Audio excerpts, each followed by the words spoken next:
Let hell fire you up. If you're feeling that fire, if it's burning, make sure that the fire that you're feeling inside of you is giving you the ammunition to push. I started to take inventory because if you can find things to be grateful for in that space, man, is your life going to be rich when there really are external things to be grateful for. Now, once you've accepted that you have as much right to success and much right to succeed as anybody else, the next step is learning how to talk the talk. Let hell fire you up. If you're feeling that fire, if it's burning, make sure that the fire that you're feeling inside of you is giving you the ammunition to push, to fight, to dig, to live, to breathe. Make sure you're doing exactly what is necessary. Because without that, you have nothing. Without possibilities, you have nothing. Without faith, you have nothing. What are you gonna do? Get up. Fight for it. Believe in it. Find the purpose. Live the purpose. Live the dream. And give it 110% of everything you got. Because hell doesn't own you. It may be one hell of a night, but hell ain't got time for the best of you. Keep it moving and conduct your business. I started to take inventory because if you can find things to be grateful for in that space, man, is your life going to be rich when there really are external things to be grateful for. So my first mechanism out of that space was honestly to stack the things I was grateful for, and I started reinforcing it over and over and over again. And what happens is there's this reticular activating system in our brains, right? And all of a sudden, because that's the messaging I was giving myself, all of a sudden, all these things start to come into my awareness that I'm grateful for. I start to magnetize to myself some people that I needed to find into my life, and that was the next layer. I started to see things to be grateful for. My health, my fitness, people who loved me. And what it is, it changed my state. When I stacked gratitude, I changed what I did in the morning, and I changed what I did in the evening. And so somehow by grabbing control of my morning and by grabbing control of my evening, I got some measure of control over the middle of my day. I was an out of control person back in those days, meaning this: I woke up worried, stressed, fearful, and I immediately start thinking about a bill I had to pay, something that was wrong, and I'm in a state of reaction to begin I'm talking within 6 minutes of waking up, 6 seconds. Most people listening to this, that's what they do. I said, I got to grab control of my morning. You want a shortcut. You want to go the easy route. That's what you're looking for, right? That's what you're thriving for, right? It's not how it works in the real world. There are no easy days. Why would you want easy? Why do you want to just take the short route? How many times have you parked your car at your local grocery store and you wanted to get closer to the door instead of parking far away from the door? That is an opportunity right there to test yourself and say, why not walk a little bit further? You're probably thinking, why should I? Because it's convenient for me to be closer to the door. Convenience is not always the best policy. It's not the best way to go about things in your life. And I set up routines in my morning. Maybe they served me, maybe they didn't, but they were things I could deliver on doing myself. And so not only did that give me control over the day, but I started to stack my self-confidence too. My morning routines are really detailed. I get up and I hydrate. The second thing I do every morning is I do something cold. Something cold. So whether that's I jump in the ocean, because now I live in the ocean, but in those days it was taking a cold shower or splashing some cold water on my face or walking out when it was cold. It shocks our nervous system. Our fight or flight kicks in. We're in a cellular, electric, alive state. I obviously do some prayer and meditation every single morning. I've still not touched my telephone. So there's a rule. There's 30 minutes I cannot touch my telephone when I wake up. That's the hardest thing to do in the world and the thing that could benefit you the most, because what's ever on that phone, you have to react to. And typically it's stuff that's not great.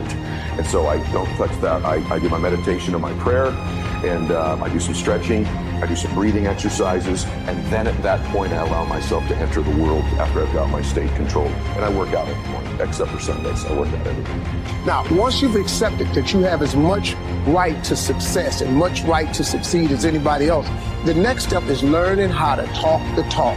You have to get fluid in the language of success so you speak it with ease. Surround yourself with people who've accomplished their dreams and immerse yourself in the culture of achievement. You know, you've got to be tough because the road to success is always under construction. It's never a clear path to success. The people who become successful are the people who have a relentless attitude. And you just got to hang in there through the bad breaks, because the bad breaks is coming, but they usually come right before the big break is about to happen. You get a series of bad breaks and it stumbles up.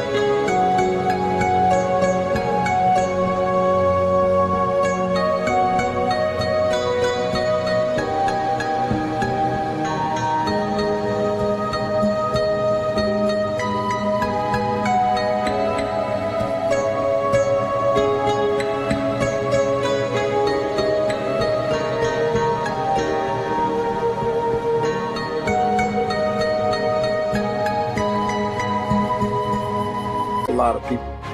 My life and my success is to say to anyone, you can stumble, you can fall, you can get back up again.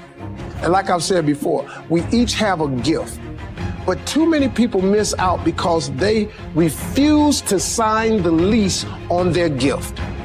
The decisions that you would make when you're around people you love and care for, I want you to get mature enough to make those when they're not around. That's manhood. Now we gonna grow up. This how you gonna get to the next level. So there are a group of you, there's certain things you wouldn't do around the names that you wrote down. There's some things you would dare do around your mama. There's some things that you dare do around your daddy.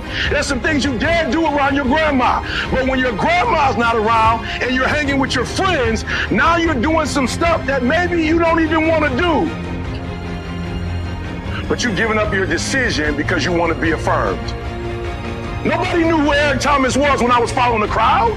Nobody knew who Eric Thomas was when I wasn't making certain. I dropped out of high school. It was the worst thing I've ever done in my life. And it has nothing to do with school. I don't like school. You keep looking for it outside of you. Stop. Sit with yourself. What is it that you do the absolute best with the least amount of effort? That's your gift. But if you are constantly looking outside of yourself and you don't latch on to your gift, you will never find your purpose. If you want to succeed, you must commit to your own gift and embrace it. Well, same advice I give to my kids, man. If I could get them to understand the importance of their 20s. Because, man, you know what I did? I just blew my 20s.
Spending all of my 30s fixing what I messed up in my 30s.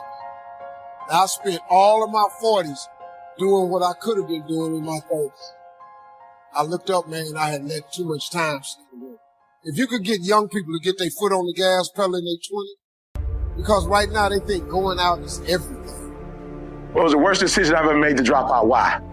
Because my mom got pregnant with me at 17 years old, and my mom got kicked out. My grandma had 14 kids, south side of Chicago. 3-bedroom house, 1 bath. My grandma told my mother, either you get on welfare or you got to go. And my mother said, this is the second generation of welfare. I won't be the third. A decision. My mother made a decision. She said, I'm not mad at you, Grandma. I'm not mad at my mama, but we're not going to raise another generation on welfare. So my grandma kicked her out. Y'all got to hear what I'm saying. My mom went through a whole lot to have me. Everybody told her, you 17, you too young, get an abortion. And I'll never forget when I got kicked out of the Detroit public school system. They called my mom up there and said, look, we got to have you come before we can kick him out. This is his third strike. And I'll never forget being at that school. And my mom is a proud woman. I ain't never seen my mama cry. She was raised with 13 siblings on the south side of Chicago. I've never seen my mother cry. I've never seen my mother beg. My mother begged the principal. I've never seen it. My mom begged. I've never seen it after. I've never seen it again. My mother begged that principal to let me stay in school. My mother begged a grown man